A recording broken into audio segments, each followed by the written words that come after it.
여러분 안녕하십니까?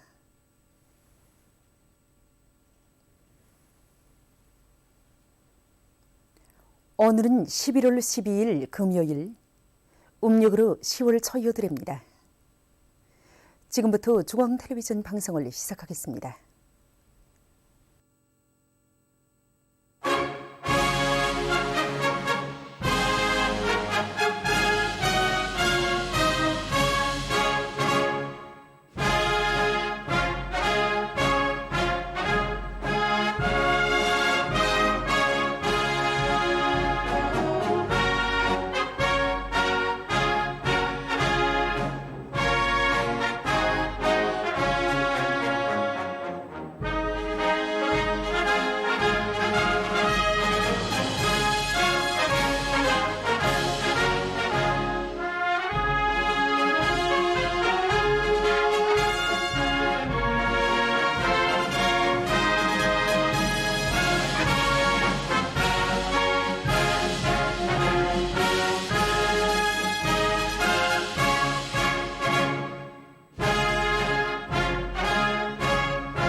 여러분이 보시게 될 방송 순서를 추리 알려드리겠습니다.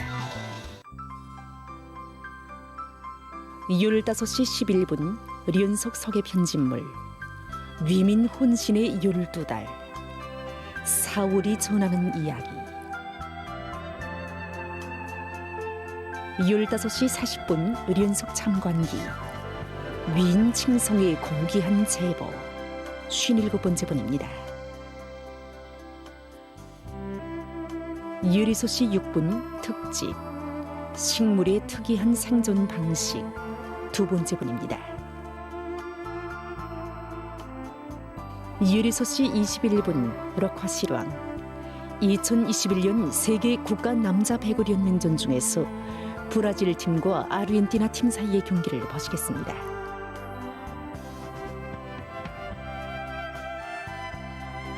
17시에는 보도가 있습니다.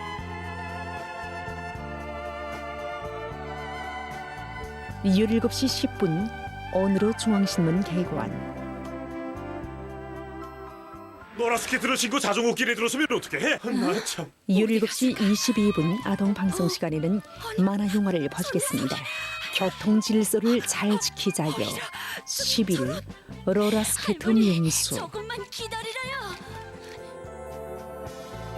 예리들 시부터 조선 기록 영화를 방문합니다.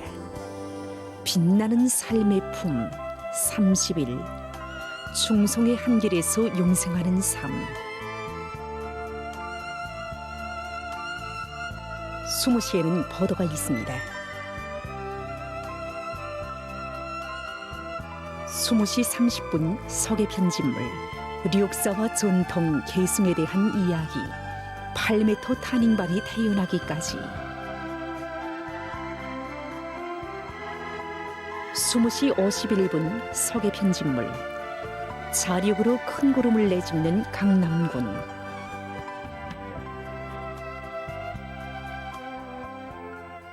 어째서 장군님을 군단에 모시지 못하고 최전선에까지 나오시게 했는가 말이오. 전 미처 어떻게 했으면 좋을지 몰랐다고. 장군님을 잘 모시는 것이 우리 인민군대 최상의 임무라는 걸 누가 가르쳐 줘야 알겠소. 21시 6분부터 조선예술영화 혁명가 제2부를 봐주겠습니다. 22시 3분 오늘의 버더 중에서 지금까지 여러분이 보시게 될 방송 순서를 추려 살려드렸습니다.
일교는 12달, 365일입니다. 하지만 이 땅의 한 해 한 해는 결코 1년 12달이라는 자연의 시간으로만 흐르지 않습니다. 10년을 1년으로 주름 잡으며 비약하는 우리 조국의 시간은 인민에 대한 우리 당의 사랑과 헌신 속에 흐르고 있습니다. 하다면 1년 12달에는 어떤 뜨거운 인민 사랑의 이야기들이 새겨져 있는 것이겠습니까?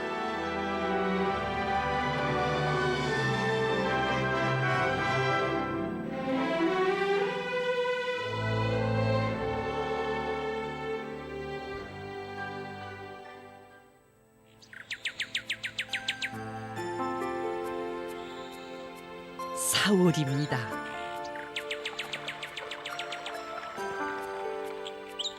만발하는 꽃향기가 거리에 넘쳐 흐릅니다. 사람들의 얼굴마다에도 봄빛이 어려 있습니다.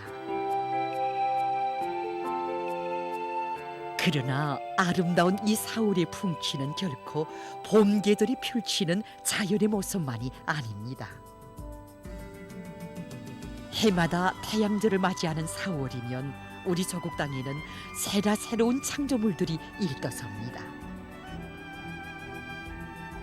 2012년의 4월만 놓고 보아도 태양절을 맞으며 만수대와 장대째 운동에 위대한 수령님들의 동상과 태양상 모자이크 벽화가 모셔졌으며 훌륭히 일떠선 인민극장에서는 개관 공연이 진행되어 인민들을 기쁘게 해주었습니다. 희천발전소가 위대한 수령님 탄생 100돌째 드리는 선물로 웅장하게 일떠섰고 미래 상점이 문을 열어 과학자 교육자들을 위한 봉사를 시작했으며 이르는 곳마다에 인민의 행복을 위한 기념비적 창조물들이 건설됐습니다.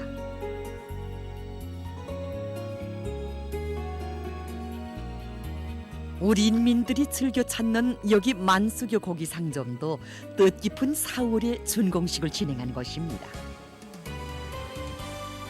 2012년 4월 25일 그날은 아침부터 비가 내리는 궂은 날이었습니다. 그때 경려는 청비수동씨께서 우리 상점 준공식에 나오신다는 연락을 받았댔습니다. 하지만 비 때문에 나오지 못하시면 어쩌나 하고 걱정이 많았습니다. 그런데 억수로 쏟아지는 비를 헤치며 경려는 청비수동씨께서 타신 차가 도착하는 것이 아니겠습니까? 모두가 감격에 겨워 먹천꽃 만세를 외쳤습니다. 경려는 청비수동씨께서는 오늘 비는 좀 맞아도 거기 상점 준공을 선포하고 준공식 테프를 끊는 것을 보니 더없이 기분이 좋다고 먼내 만족해 하시며 우리 상점 여러 것을 하나하나 돌아보시었습니다. 거창한 창조물이나 나라의 경제 발전에서 중요한 몫을 맡은 대상도 아니었습니다. 하다면 어째서 경의하는 김정은 동지 그처럼 궂은 날씨도 마다하지 않으시고 만수교 고기상점 준공식에 몸소 나오신 것이겠습니까? 그 전해인 2011년에 공화국 창건 기념일을 맞으면서 버턱모리 고기상점이 훌륭히 끓여지지 않았습니까? 그래서 그때 오보이 장로님께서는 버턱모리 고기상점을 돌아보시면서 평양시에 이런 상점들을 몇 개 더 건설하여 인민들의 식생활 향상에 적극 기여해야 한다고 간곡히 결시하셨습니다. 그래서 경의하는 청비서동지께서는 오보이 장로님께 인민군대에서 맡아 고기상점을 훌륭히 건설하겠다고 보고드렸습니다. 그러시고는 이렇게 만수교 명당짜리 우리 상점 부지도 잡아주시고 우리 상점 명칭도 만수교 고기상점으로 지어주시고 건설을 하나하나 지도해 주셨습니다. 그 후에도 오보이 장로님께서는 용거리를 지나실 때마다 우리 상점 건설에 대해 알아보시면서 깊이 마음 쓰셨다고 합니다. 어버이 장군님 뿌리신 인민사랑의 씨앗, 그 씨앗을 소중히 가꾸어 우리 인민이 누릴 행복의 꽃을 피우시려 그토록 마음 쓰신 경의하는 김정은 동지이셨습니다. 바로 그래서 대소안의 강추위가 기승을 부리던 그 해의 1월에도 3월의 봄바람에 흙먼지 날리던 험한 날에도 이 상점 건설장을 찾고 또 찾으셨던 것입니다. 바닥에 타일 한 장, 그득히 진열된 상품 하나에도 언제나 인민의 편리를 먼저 생각하신 경애하는 김정은 동지의 다심한 보살피심이 어려 있습니다. 그날 경애하는 청비서 동지께서는 잠시 휴식도 없이 우리 상점의 1층부터 3층까지 다 돌아보셨습니다. 경애하는 청비서 동지께서 떠나실 때에는 시간이 폭우나 흘러서 날이 어두워졌습니다. 밖에서는 비가 계속 내리고 있었습니다. 경애하는 청비서 동지께서는 상점을 빨리 열어야 한다고, 인민들의 행복의 웃음소리가 그칠 줄 모르면 자신께서는 먹지 않아도 배가 부를 것 같다고 더없이 만족해 하시면서 발걸음을 옮기셨습니다. 그런데 떠나시던 경애하는 청비서 동지께서 다시 돌아오신 것이 아니겠습니까? 경애하는 청비서 동지께서는 저희들에게 인민들이 만수교 고기 상점의 독을 본다는 좋은 소식을 기다리겠다고 뜨겁게 말씀하셨습니다.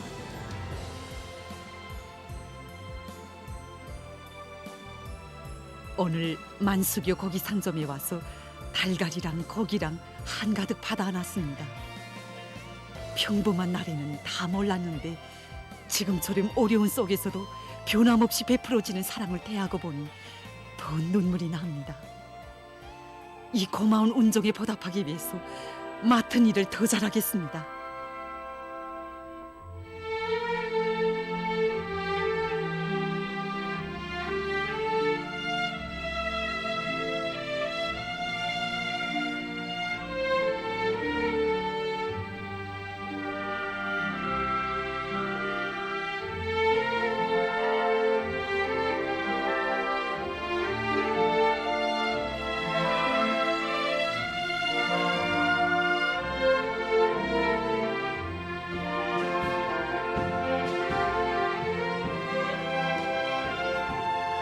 오늘도 우리 인민들이 잊지 못하는 화폭이 있습니다.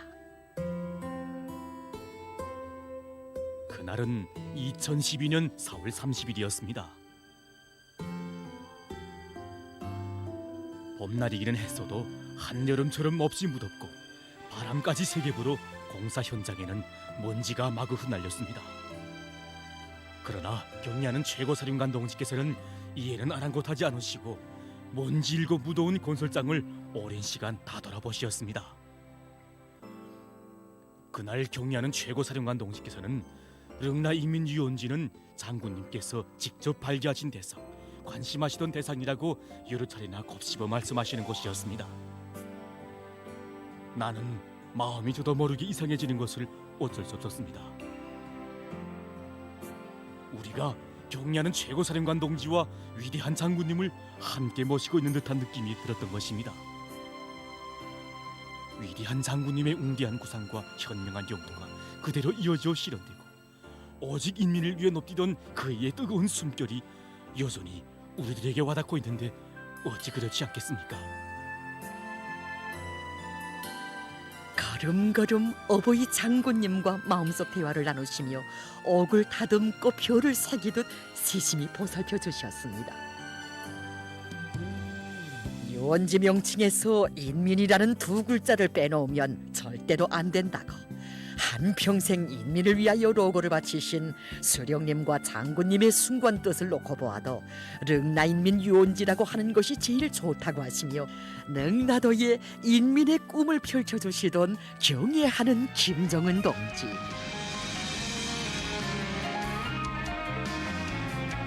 그렇게 이어가신 헌신과 로고의 자웅마다에 우리 수령님들의 소원 인민의 행복이 꼽혀났습니다. 춤내도 인정 못사 세상이 부러워하네.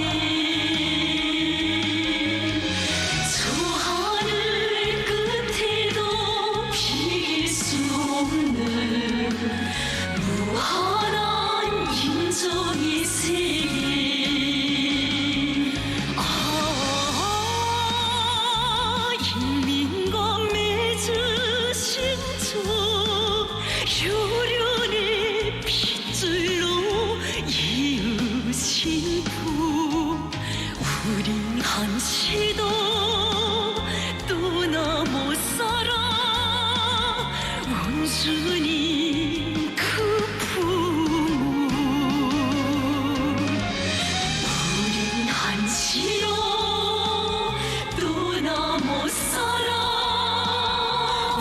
주니 그 품은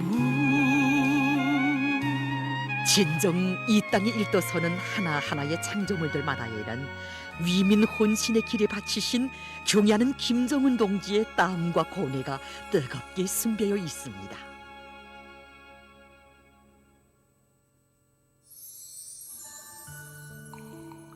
세상에는 아이들을 사랑한 많은 사람들의 이야기가 전해지고 있습니다.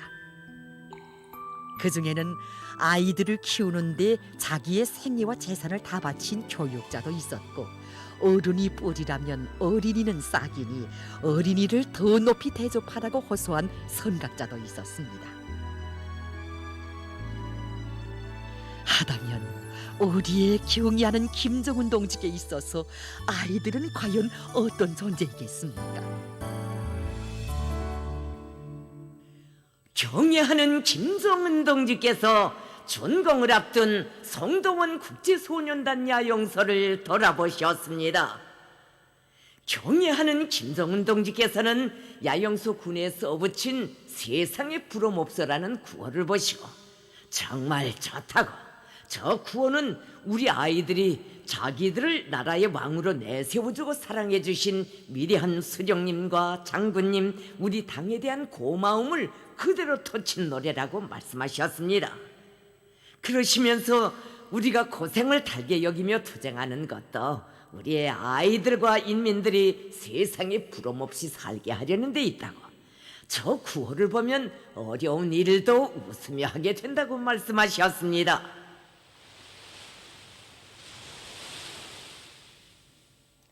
한 해 전인 2013년 5월 야영소를 찾으시어 개공 방향을 하나하나 밝혀주시고, 2014년 2월에는 또다시 우리 야영소를 찾으시어 거듭되는 사랑을 베풀어 주신 경애하는 청비서 동지시였습니다.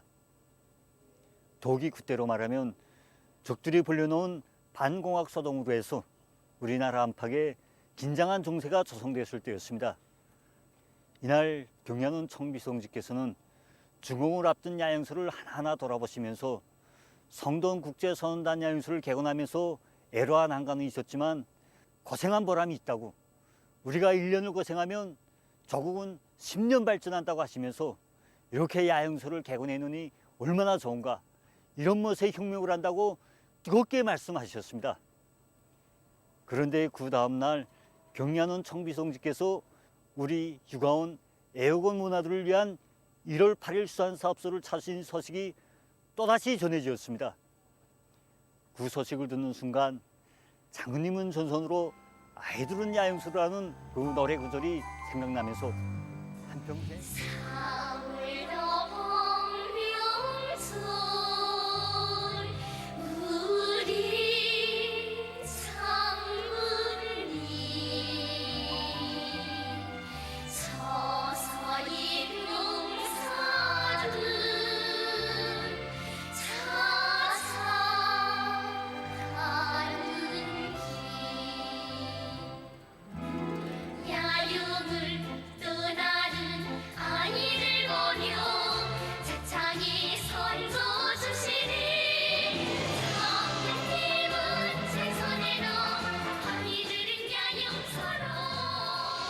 우리 장군님, 눈빛바람 다 막아 지켜주신 아이들의 야영길.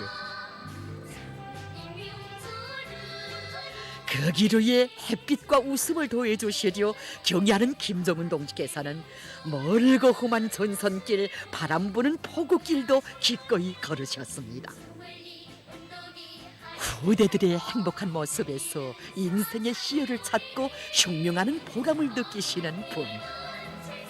그 밝은 얼굴에 그늘이 비끼지 않게 하시려 언제나 조국 수호의 최전선에 계시는 어버이의 1년 12달이었습니다. 그 나날에는 용광의 태회장에서 한 비행사 부부의 아기 이름도 지어주시며 앞날을 축복해 주시던 2014년 4월의 이야기도 있습니다. 우리 부부는 경애하는 최고사령관 동지께서 몸소 마련하여 주신 조선인민군 제1차 비행사 대회에 참가하게 되었는데, 글쎄 대회를 지도하시던 최고사령관 동지께서 우리 부부를 다정히 불러주신 것이 아니겠습니까? 너무도 뜻밖의 부르심에 내가 자리에서 일어나자 최고사령관 동지께서는 내가 덕문의 부부의 부탁을 받고 아이의 이름을 지어봤는데 당을 따라 변함없이 영원히 충정의 한기를 가라는 의미에서 아들의 이름을 리충도라고 짓는 것이 어떻소? 라고 하시는 것이었습니다. 너무도 크나큰 격정네. 지금도 그때를 생각해보면 내가 어떻게 주석단을 올라가 최고사령관 동지 앞에 섰던지, 그리고 또 최고사령관 동지께 어떻게 감사의 인사를 올렸던지 잘 생각이 나지 않습니다. 그저 경례하는 최고사령관 동지, 정말 고맙습니다 라고 하고는 그의 품에 바락 안겨 격정의 눈물을 터뜨리고야 말았습니다. 내가 그때 고맙습니다 최고사령관 동지. 충도를 잘 키워 경애하는 최고사령관 동지를 결사하게 하는 하늘의 결사대 용감한 비행사로 키우겠습니다. 이렇게 결의를 다지자 최고사령관 동지께서는 구결의가 마음에 든다고 앞으로 충도를 잘 키워 대를 이어가며 조개 하늘을 궁성철벽으로 지켜가라고 다시금 뜨거운 믿음을 안겨주셨습니다.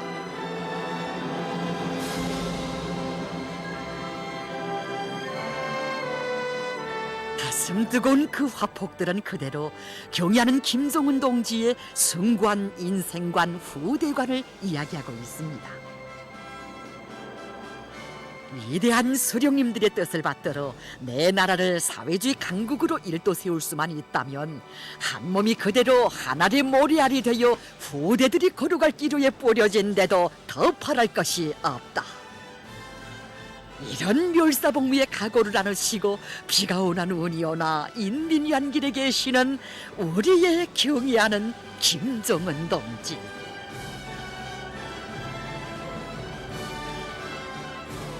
따뜻한 사월의 햇빛은 대지 위에 천만 송이 꽃을 피웁니다. 이민위천의 순관뜻 이어가시는 경애하는 김정은 동지의 위민 혼신의 자욱마다에 우리 인민이 터치는 행복의 웃음꽃이 피어납니다.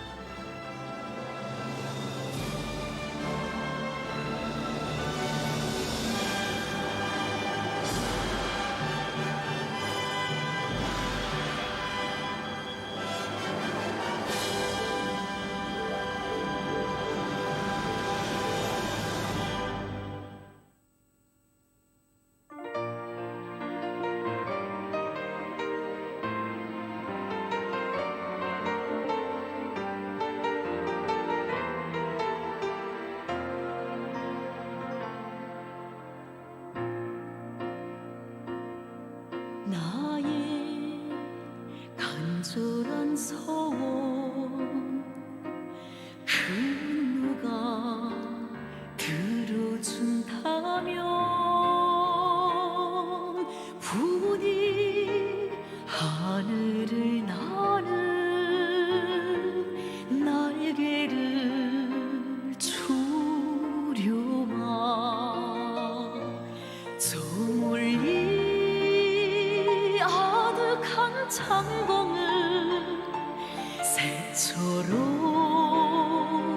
날고 날아 원수님 가시는 그 길을 따르고 싶어라 홀고 끝없이 나르는 그리운 마음아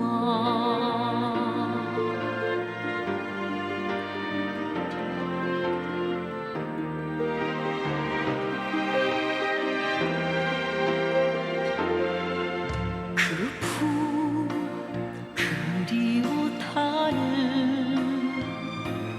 눈빛들 별이 되었나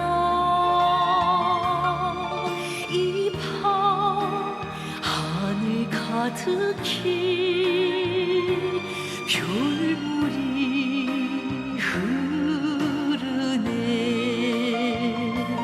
우네고 그이만 배우는 내 마음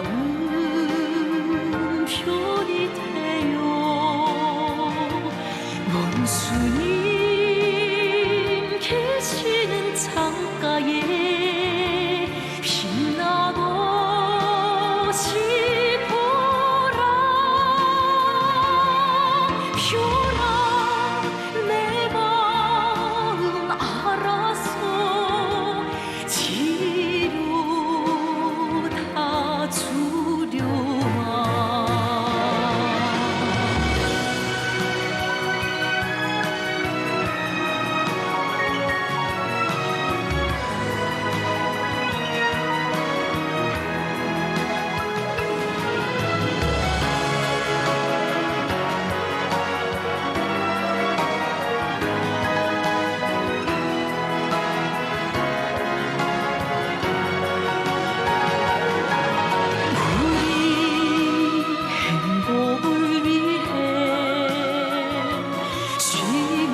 아버지의 길 지금 어디 계실까 그리움 불타네 순간도 그 품을 떠나서 못 사는 이내 마음 온순히 오시는 그 길에 기쁨만 펼치리 그의 안녕을 바라며 이 마음 달리네 그의 안녕을 바라며 이 마음 달리네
뜰하게 아이들 뛰놀고 내 집에 웃음꽃 넘칠 때면 행복의 이어람 지켜준 그 사람 어려워 못 내네 모진 품팔을 담아가주며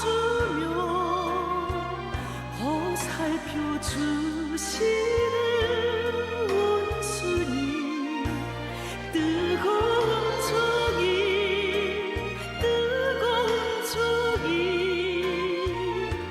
사무쳐 하는 끝쳤네 내 어이 꿈엔들 잊으랴 빗줄로 흘러든 그 정은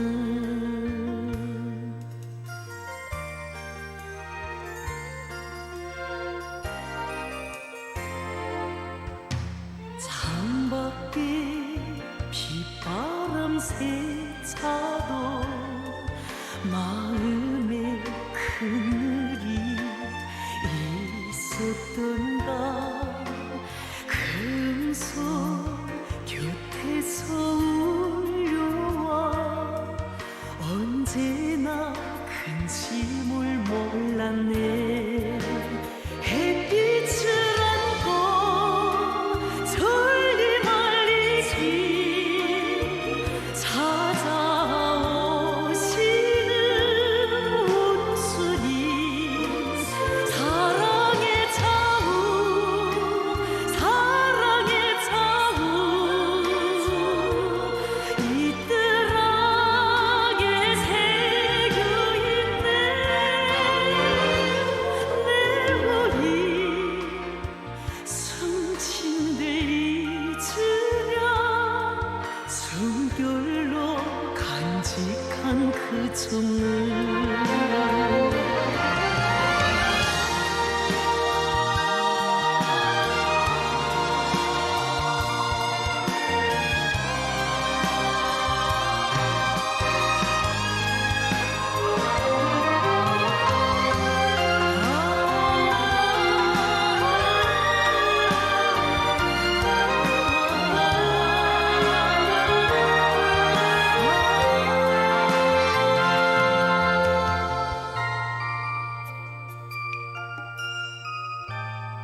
무대 위에 올라서니 천하졸승 예로구나. 묘향산 절경이야 대거 있는 것을 전람관 여기 서사 푸른 수녀 날의 편이 민족의 존엄 딛나 빌어봉 더욱 높네.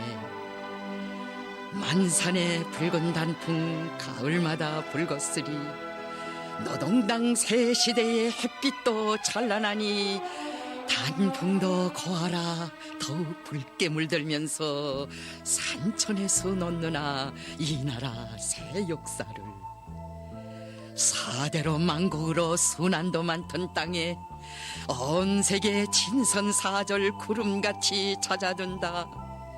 5천년 역사국에 처음 꽃핀 이 자랑을 금수강산 더불어 후손만대 물려주리.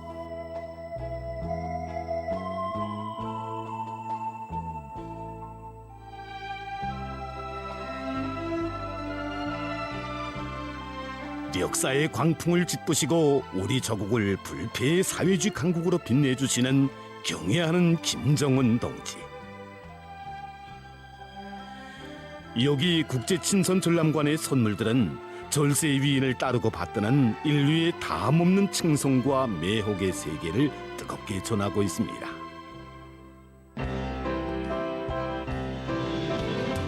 수정공예 조선의 의지입니다. 이 선물은 경애하는 김정은 동지께 중국 붕협 국제기술무역유한공사 총경리 류호신이 주체 100기 2013년 7월 18일에 삼가드린 것입니다. 총경리 류호신은 우리나라에서 태어나 18년 동안 배우며 사회주의 제도의 우월성과 고마운 혜택을 직접 체험한 화교인입니다. 그런 것으로 해서 오래전부터 위대한 수령님들과 경애하는 김정은 동지에 대한 끝없는 칭송의 한마음을 간직하고 있던 총경리 류호신은 조국해방전쟁 승리 60돌을 맞으며 은하 9호에 실린 인공지구 위성을 형상한 수정 공예품을 선물로 마련해 가지고 왔습니다. 선물은 특수한 레이자빛 기술을 이용해서 운반 로켓 은하 9호에 실린 인공지구 위성이 우주 공간으로 솟구쳐 오르는 것을 형상했습니다. 인공지구 위성의 옆에는 조선의 의지 이런 글이 내려 씌워져 있습니다. 그리고 고문색 받침대 정면에는 중국 붕협 국제기술무역유한공사 총경리 류호신 이런 글이 한자로 씌워져 있습니다.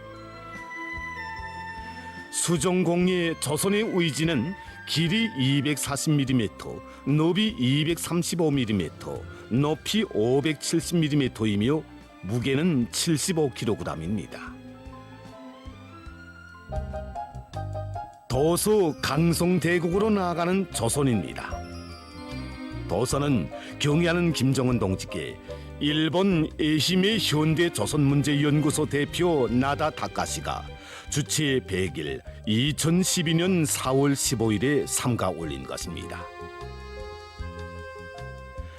나다 다카시는 선군 정치의 새로운 정치 방식으로 사회주의 강국 건설의 만년 토대를 억척같이 다지신 위대한 장군님의 불멸의 업적을 온 세상에 알리는 것은 주체 사상 신봉자인 자기의 가장 중요한 임무라고 하면서 선군 정치에 대해 전면적으로 해설한 도서를 집필 발행하기로 결심했다고 합니다. 그는 어버이 수령님 탄생 100돌과 위대한 장군님의 탄생 70돌세 즈음에서 도서를 발행할 목표를 세우고 4년 동안 도서 집필을 진행해 왔습니다. 그는 도서 집필을 위해서 한 해에도 여러 차례 우리나라를 방문했으며 수백 건의 자료를 검토하고 동료들과의 거듭되는 토론 끝에 마침내 도서를 완성했습니다. 도서에서는 선군 정치에 대해 자료적으로 분석하면서 구체적으로 해설했을 뿐 아니라 경애하는 김정은 동지를 높이 모심으로 하여 조선의 미래는 창창하다는 것을 논리적으로 소술했습니다. 보시는 것처럼 도서의 앞표지에는 백두산의 해돋이를 바탕으로 웃부분에 강송대국으로 나아가는 조선이라는 도서 제목과 나다 다카시라는 필자의 이름이 일본어로 편집되어 있습니다. 절세의 위인을 따르고 받들려는 세계 진보적 인민들의 한결같은 마음과 지성이 뜨겁게 우려있는 국제 친선 전람관의 선물들. 정녕 탁월한 사상과 용도로 인류 자주 위협을 승리의 한길로 이끄시는 경애하는 김정은 동지를 높이 찬양하여 올린 이 선물들은 동서고금의 그 어느 나라와 민족의 역사에서도 찾아볼 수 없는 위인 칭송의 고귀한 제보들입니다. 11월 중순에 접어들면서 지구상의 많은 나라와 지역에서 대기 온도가 급격히 내려가고 있습니다. 아시아의 일부 나라에서는 때에 이른 폭설과 한파로에서 피해가 발생했습니다. 이렇게 세계 각지에서 악성 비루스 생존에 유리한 겨울철 추위가 닥치고 변이 비루스까지 급속히 확산되고 있는 것으로 해서 전염병 형세는 더욱 어려운 상황에 놓이게 됐습니다. 유럽 나라들의 현 실태가 그것을 잘 보여주고 있습니다. 러시아와 도이치란드, 우크라이나를 비롯해서 유럽의 많은 나라들에서 감염률과 사망률이 계속 최고 지표를 기록하고 있습니다. 도이치란드 보건당국은 시급한 대책이 취해지지 않는다면 국내에서 대유행병의 새로운 파동이 일어나 더 많은 사람이 고통을 겪게 될 것이라고 우려를 표시했습니다. 네덜란드에서도 때이른 방역 조치 완화로 해서 감염자 수가 급증하고 있는데 지난 한 주일 동안에는 그 전주보다 39%나 많은 감염자가 확인됐다고 합니다. 그제서야 이 나라 정부는 실내 공공장소들에서 다시 마스크 착용을 의무화하는 조치를 취하지 않으면 안 됐다고 합니다. 세계보건기구도 유럽 지역의 현 상황에 대해서 우려를 표시하면서 감염률 증가 추이가 앞으로 계속될 것으로 예견된다고 전했습니다. 전문가들은 겨울철에 신형 코로나 비루스 감염증과 유행성 돌림 감기를 미리 막자면 개별적인 사람들이 이 마스크 착용과 손소독, 면역력 제거와 같은 자체 보호 대책을 철저히 세우는 것이 매우 중요하다고 주장하고 있습니다. 10일 현재 세계적인 감염자 수는 2억 5,208만여 명, 사망자 수는 508만 7,200여 명으로 늘어났다고 합니다.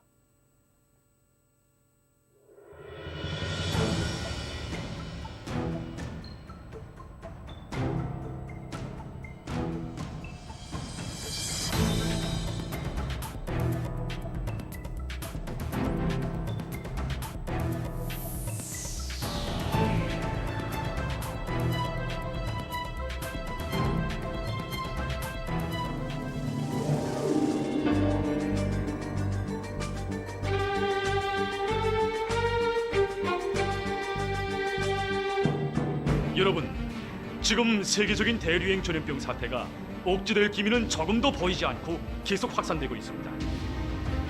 정상적인 인간 생활 질서를 파괴해버리는 이 악성 비루스는 시간이 흐를수록 더욱 기승을 부리고 있으며 전염력이 강한 형태들로 계속 변이되면서 많은 사람들의 생명을 앗아가고 있습니다. 세계적인 대유행 전염병 사태가 억제되지 않고 계속 확산되는 위험한 형세는 우리 모두가 비상 방역 사업에서 조금 더 마음의 tan계를 늦추지 말고 긴장성을 더욱 높일 것을 요구하고 있습니다. 방역 사업에서 전체 인민의 사상 의지적 단합과 고도의 자각적 일치성을 보장하는 것이 무엇보다 중요합니다. 만약 우리들 중 어느 한 사람이라도 순간이나마 각성을 놓치고 마음의 tan계를 푼다면 지금까지 다지고 다져온 방역 장벽이 일시에 무너질 수 있다는 것을 다시 한번 심장 깊이 쪼아박아야 합니다. 비상방역 상황의 장기화이자 국가 비상방역 사업에서의 최대 각성, 강한 규율 준수 기풍의 장기화입니다. 모든 국민들은 방역 의식의 높이이자 방역 전선의 공고성이라는 것을 언제나 깊이 명심해야 합니다. 어디서 무슨 일을 하든 비상방역 규율 준수를 먼저 생각하고 성실히 이행하는 것을 습격화, 체질화해야 합니다.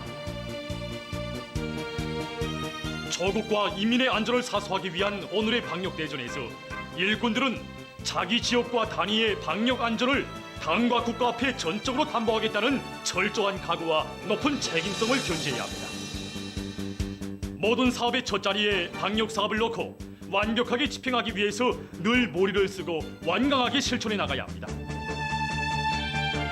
자기 지역과 단위의 방역 사업 정령을 재점검한 데 기초해서 국가적인 비상방역 조치를 가장 정확히 집행하기 위한 조직 사업을 더욱 짜고 들며 빈 공간으로 될 수 있는 요소들을 빠짐없이 찾아서 예견성 있는 대책을 세우는 사업을 공세적으로 벌려나가야 합니다. 조국보위 인민사수의 전초선에 서 있는 비상방역부문 일꾼들의 책임성과 역할이 대단히 중요합니다. 비상방역 사업이 장기화되는 데 맞게 강철 같은 방역 규율과 질서를 더욱 철저히 확립해야 합니다. 비상방역 사업이 장기화될수록 우리가 철저히 경계해야 할 적은 안일과 해이, 방심과 방관입니다. 모든 부문 모든 단위에서 비상방역 사업과 관련한 상식과 방역 규정들을 깊이 인식시키기 위한 사업을 보다 짜고 들어서 진행하며 온 나라에 서로 통제하고 방조하는 대중적인 방역 분위기가 더욱 철저히 확립되도록 해야 합니다. 과학자 기술자들은 시대와 혁명 앞에 지닌 무거운 책임감을 자각하고 고심 어린 두뇌전 탐구전으로 우리식의 방역수단과 방법을 부단히 탐구 도입해야 합니다. 보건 일꾼들은 오늘의 비상방역전의 제1선을 지켜선 전차병으로서 그 누구보다 핵심적이고 주도적 역할을 해야 할 전위투사들입니다. 모든 보건 일꾼들은 해당 단위 해당 지역의 비상방역 사업을 당과 국가 앞에 무조건 책임지겠다는 높은 각오, 인민의 생명과 건강은 자기들의 깨끗한 양심과 무한한 복무 정신으로 담보해야 한다는 자각을 새기고 방역 전선을 철통같이 강화하기 위한 투쟁에서 책임성과 헌신성을 남김없이 발휘해 나가야 합니다. 각지 검사 검역 부문 일꾼들은 초긴장 상태를 조금 더 늦추지 말고 비상방역전의 최전방을 지켜선 자신들의 책임과 역할을 다해 나가야 합니다. 날로 심각해지는 세계적인 보건 위기 상황은 우리 모두가 지난 1950년대와 전리마시대 영웅들이 발휘한 불굴의 정신력으로 살며 투쟁해 나갈 것을 요구하고 있습니다. 비상방역 사업의 완벽성을 철저히 보장하는 것은 어제도 오늘도 변함없이 우리 앞에 나서는 중요한 과업들 중 제1순위입니다. 모두 다 현 상황에서 방역 사업은 순간도 방심하면 안 되는 가장 중핵적인 사업이라는 것을 명심하고 높은 자각성과 헌신성을 발휘하여 인민의 생명 안전과 국가의 안녕을 믿음직하게 수호해 나갑시다.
모든 사업이 정보 처리 수단을 통해서 진행되고 있는 오늘날에 와서 사람들 속에서는 여러 가지 시력장애 현상들, 다시 말해서 컴퓨터 시력 증후군 현상이 나타나고 있습니다.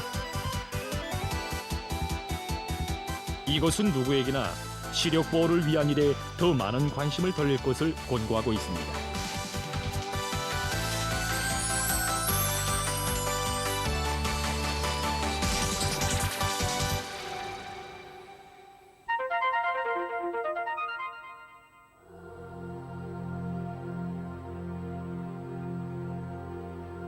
눈이 자주 피로하고 먼 거리 물체를 잘 보지 못합니다. 물체를 볼 때 눈꺼풀이 무겁고 두 눈이 텁텁하며 때로 이물감과 눈알이 불어나는 감이 있습니다. 어지러움과 머리 아픔 등의 증상이 나타납니다.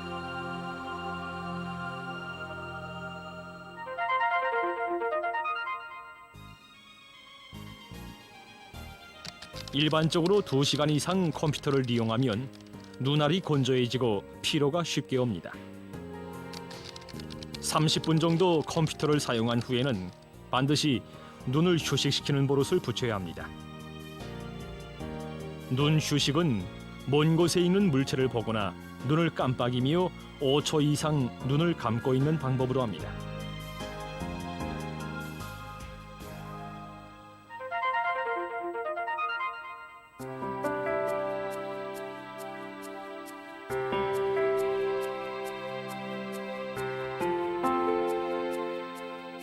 전문가들의 말에 의하면 사람의 눈은 7 내지 8살에 보는 기능이 완성되고 10살이 지나서부터는 눈에서 렌즈의 역할을 수행하는 수정체의 탄력이 쇠퇴되기 시작한다고 합니다.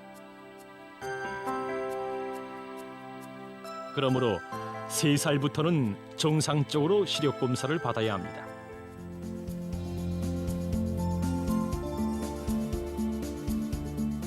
눈이 빠른 속도로 나빠지는 원인의 하나는 안경을 헐시하는 것. 다시 말해서 안경을 껴야 할 눈에 안경을 끼지 않는 것입니다.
가을이 오자 식물들은 잎을 떨고 버릴 준비를 합니다. 나무 잎에 들어있는 엽록소들이 분해되기 시작합니다. 그것은 잎이 땅에 떨어지면 쉽게 분해되게 하기 위해서입니다. 풀색의 잎이 누런색으로 변하는 것은 엽록소들이 분해되는 과정의 결과입니다. 식물의 잎이 떨어지면 땅 밑에서는 그것을 분해하기 위한 생명 활동이 시작됩니다.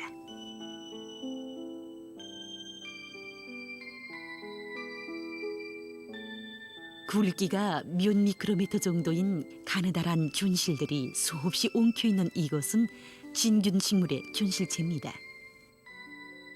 진균식물은 이 균실체를 이용해서 식물이나 동물의 죽은 세포를 분해해서 거기에 들어있는 영양물질을 먹고 삽니다.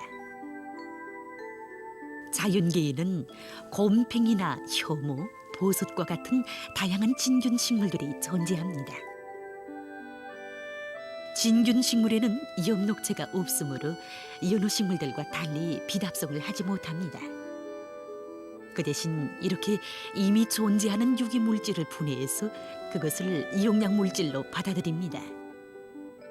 이런 측면에서 볼 때 진균은 식물이라기보다는 동물에 더 가깝다고 할 수 있습니다. 진균류의 대부분의 몸체는 땅 밑에 있고 땅 위에 드러나 있는 것은 일부분에 지나지 않습니다. 이것은 진균 식물의 자실체입니다. 자실체는 포자를 만드는 기관들이 모여서 덩어리 모양으로 된 것인데 눈에 제일 잘 띄우는 자실체가 바로 버섯입니다. 자실체는 수림 속으로 날아다닐 수 있는 미세한 포자를 만드는 기능을 수행합니다. 진균 식물은 잎을 비롯한 모든 유기 물질의 약 90%를 분해하는데 이 과정에 강한 화학 물질을 내보내게 됩니다. 토양 속에 흡수된 이 화학 물질은 봄철에 식물들이 싹을 틔우고 꽃을 피우는 데 필요한 영양 성분으로利用되는 것입니다. 이렇게 진균 식물과 식물은 필수적인 생물 고리로 서로 연결되어 있습니다. 어떤 진균 식물은 살아있는 식물과 직접 특별한 협력 관계를 맺기도 합니다. 이 나무는 도토리 나무입니다. 1762년에 하나의 도토리에서 싹이 터서 자란 것인데 도토리 나무의 뿌리는 온통 균실로 덮여 있습니다. 하지만 이것은 도토리 나무가 살아가는데 방해로 되는 것이 아니라 오히려 이 식물이 그처럼 오랫동안 살 수 있은 비결로 됩니다. 진균 식물의 균실들은 이 도토리 나무가 할 수 없는 것을 도와줍니다. 즉, 균실들은 토양에서 질소를 받아들여 그것을 도토리 나무에게 넘겨줍니다. 대신 진균 식물은 도토리 나무의 뿌리 주위에 있는 즙에서 당분을 얻습니다. 이렇게 도토리 나무와 진균 식물은 서로에게 이득이 되는 공생 관계를 유지하고 있습니다. 지구상에 존재하는 식물의 약 90%의 식물종들이 일정한 방식으로 진균 식물의 의고에서 살아간다고 합니다. 지구상에는 40만 종 이상의 식물들이 살고 있는데 매 식물종들이 자기를 방어하기 위해 취하는 방식 또한 천태만상이라고 할 수 있습니다. 바늘잎 나무 사이를 걸어가느라면 짙은 냄새를 느낄 수 있는데 이것은 바늘잎에 들어있는 휘발성 물질의 냄새입니다. 이 냄새는 곤충이 달라붙는 것을 막기 위해서 바늘잎 나무들이 선택한 방어 수단입니다. 대다수의 곤충들은 이 휘발성 물질 때문에 바늘잎 나무의 잎을 먹지 못합니다. 그런데 소나무 진딧물이라고 부르는 진딧물만은 예외로 됩니다. 진딧물이 소나무가 풍기는 냄새에도 까딱하지 않고 소나무에 달라붙으면 소나무는 두 번째 방어 수단을 취합니다. 진딧물이 베어먹은 자리에서 보다 많은 양의 휘발성 물질을 만들어냅니다. 진딧물이 소나무 잎을 매번 깨물 때마다 소나무는 상처 자리에서 기름질의 휘발성 물질을 계속 방출시킵니다. 진딧물이 달라붙지 않은 다른 가지에서도 많은 휘발성 물질을 내보냅니다. 지어는 다른 나무에서도 이런 현상이 일어납니다. 복잡한 연쇄 반응은 수림 전체가 솔냄새로 뒤덮이게 합니다.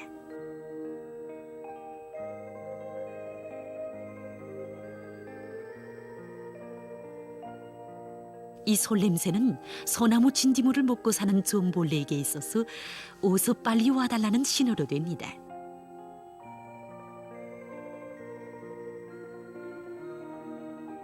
솔냄새에 아주 예민한 좀벌레가 재빨리 목적지를 향해 날아오릅니다.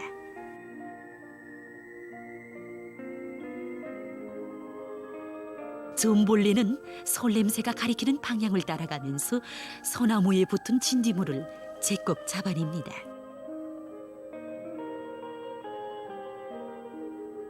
이러한 공생관계를 통해서 좀벌레는 모기를 쉽게 잡아먹을 수 있고 소나무는 제 몸에 붙은 해충을 없앨 수 있는 것입니다.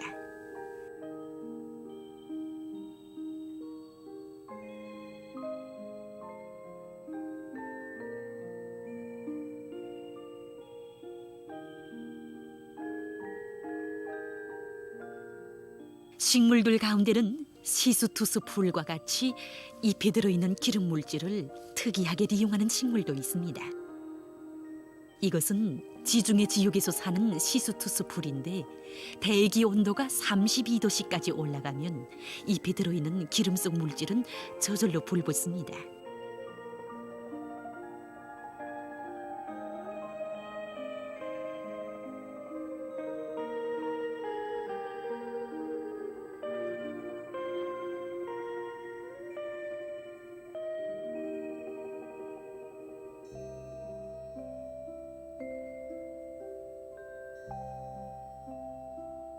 시수투수 풀이 탈 때 생기는 화염은 주변의 다른 식물들도 태워버립니다. 이것은 시수투수 풀이 자기의 영역을 넓힐 수 있는 유리한 기회를 제공해 줍니다. 그러면 이 풀은 왜 제 몸을 태우게 진화되었는지, 그것은 후대의 생존을 위해서입니다.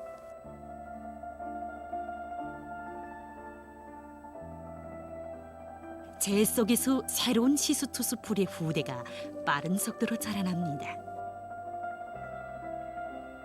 이 식물의 씨앗들은 화염을 막을 수 있는 갑 속에 들어있기 때문에 손상되지 않습니다. 화염은 오히려 씨앗의 싹트기를 촉진합니다.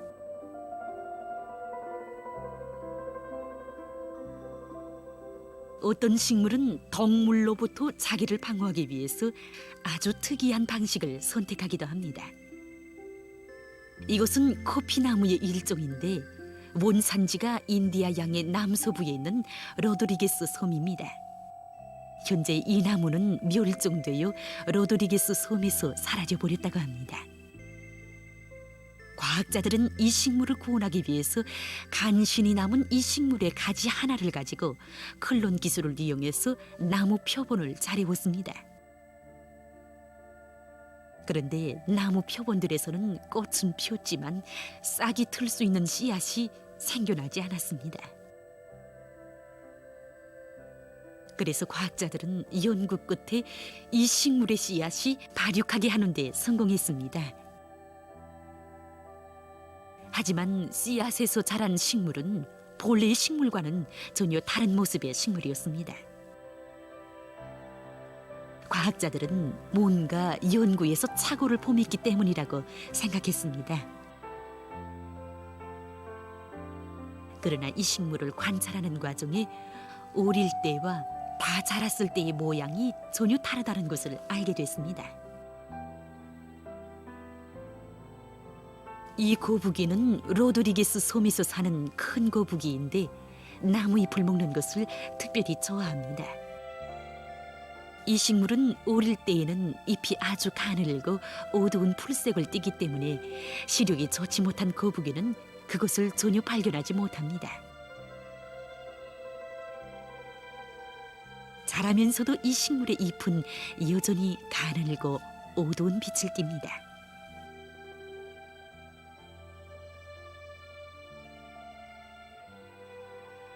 하지만 다 자라서는 식물의 가지에서 비로소 정상적인 풀색 빛깔의 길둥근 잎이 나옵니다.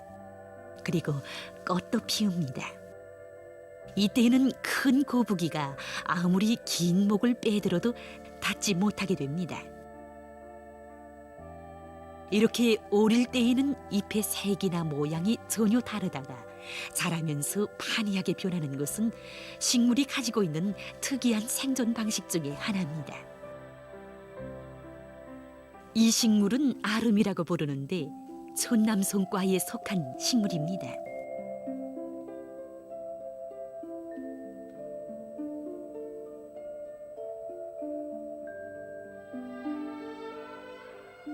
한 주일 새에 풀색의 줄기와 잎은 죽어버립니다. 하지만 토양 밑에는 큰 동이줄기가 있습니다. 이 동이줄기에서 식물들 가운데서 제일 큰 꽃에 꽃눈이 돋아납니다.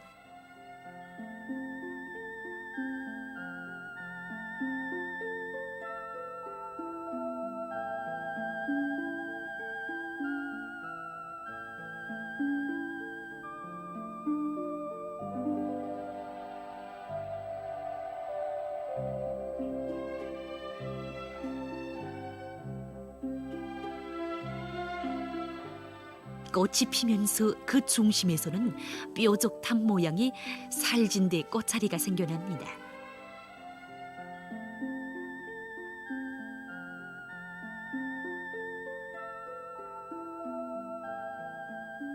어둠이 깃들면 큰 꽃이 펼쳐지기 시작합니다. 그럼 아름은 어째서 이처럼 큰 꽃을 피우겠습니까?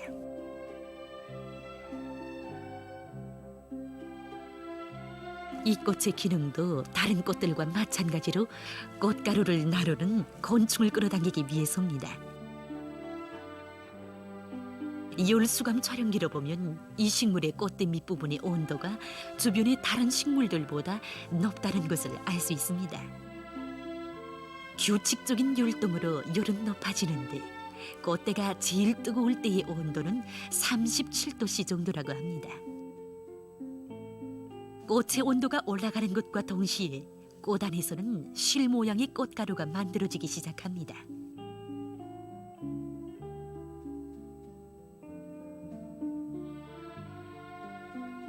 그리고는 곤충을 유인하기 위해서 고기 썩는 냄새를 내버립니다. 동물의 몸뚱이가 썩으면서 나는 열과 냄새를 그대로 모방한 것으로 해서 꽃에는 썩은 고기를 좋아하는 성장벌레 같은 것들이 날아옵니다. 게다가 탑 모양으로 된 꽃대 위에서 나오는 뜨거운 공기는 밤에 수림 속에 형성된 찬 공기층을 뚫고 냄새를 보다 멀리로 풍길 수 있게 합니다. 이 꽃은 불과 이틀밖에 피지 않지만 이런 특이한 방식으로 해서 주변은 물론 멀리 있는 곤충들도 많이 끌어당길 수 있습니다. 어느 종이 보다 강한 생존 능력을 가지고 있는가? 이것은 동물들뿐 아니라 식물들에게 있어서도 자기의 생존을 담보하는 열쇠로 됩니다. 그럼 식물의 특이한 생존 방식에 대해서 다음 시간에 계속해서 보기로 하겠습니다.